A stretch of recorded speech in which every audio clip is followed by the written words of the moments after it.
सामने खड़ा हूँ। आप देख सकते हैं जाति जनगणना को लेकर जिला अधिकारी को पत्रक सौंपा गया है। बिट्टू बाबा हमारे सामने हैं जो सलेमपुर लोकसभा क्षेत्र से बिलोंग करते हैं। जी, आज जिला अधिकारी के पास आए हैं। आपने राष्ट्रपति महोदय को संबोधित एक पत्र दिया है जिला अधिकारी को। इस पत्र में क्या जिक्र किया आपने? जी, जातीय जनगणना जो सरकार लागू की है वो बंद होना चाहिए। हम इसका विरोध करते हैं, पुरजोर विरोध करते हैं, क्योंकि इस समय देश में बड़ी समस्या बेरोजगारी है। बेरोजगारों की गणना होनी चाहिए।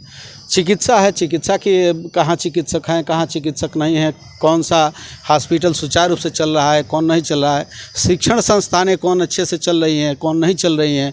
इसके साथ हमारे गाँव में शौचालयों की जो भी बनी, आर्थिक गणना क्या, आर्थिक आधार पर जितने लोग कमज़ोर हैं उनको लाभान्वित किया जाए, इससे हमारा देश आगे बढ़ेगा। अब जाति की जान करके सरकार क्या कर सकती है?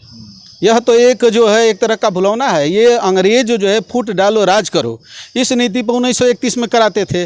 तो ये क्या यही सरकार ये भी चाह रही है कि फूट डालो राज करो? अरे जो भी है हम भाईचारे में हैं, एकता में अनेकता है हमारे यहाँ। तो हमारे यहाँ मुख्य समस्या बेरोजगारी है, मुख्य समस्या गरीबी है। और जो विपक्ष के भी लोग राजनीति की बात करें, राजनीतिक दलों की बात, कुछ राजनीतिक जो बड़े दल हैं वो भी, जैसे कांग्रेस और भी दल, वो भी तो जाति जनगणना के पक्ष में है। ऐसा है कि ये लोग देखिए, कुछ समय ऐसा आता है कि लोग राज करते करते अय्यास हो जाते हैं, मेहनत नहीं करना चाहते हैं। आज की परिवेश आप देखेंगे कि क्षेत्रों में जात के हिसाब से लोग टिकट बांटे हैं।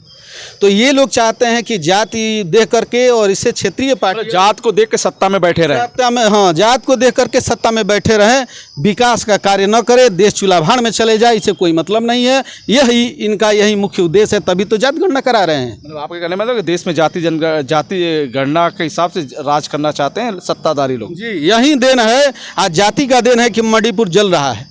वहाँ भी अगर आर्थिक स्थिति पर सर्वेक्षण होकर के गणना हुआ होता तो आज मणिपुर जलता नहीं।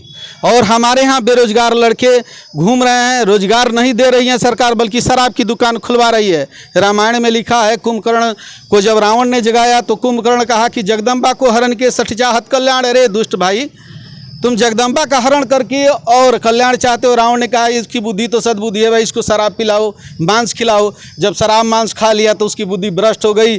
जिस राम को परब्रह्म परमेश्वर मानता था उन्हीं के विरुद्ध लड़ने के लिए तैयार हो गया। आज की सरकार इस प्रदेश में शराब बिकवा कर सबकी बुद्धि भ्रष्ट करना चाहती है और रोजगार नहीं देना चाहती है, दिग्भ्रमित करना चाहती है। इसलिए हम जातीय जनगणना का पुरजोर विरोध करते हैं और शराब बिक्री का पुरजोर विरोध करते हैं।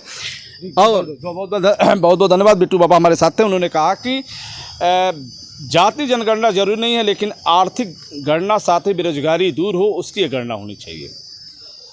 देश की हालात और देश में बेरोजगारी कैसे ख़त्म हो, बेरोजगारों को कैसे रोजगार मिले, वो अपने परिवार का पालन पोषण कैसे करें, भरण पोषण कैसे करें, देश के नौजवान जो बेरोजगारी के दौर में हैं, एक श्रृंखला है उनकी, वो समाप्त कैसे हो, इस बिंदुओं पर उन्होंने एक प्रकाश डाला है और जिला अधिकारी को पत्रक सौंपा है। और उन्होंने कहा कि देश में जाति गणना नहीं होनी चाहिए।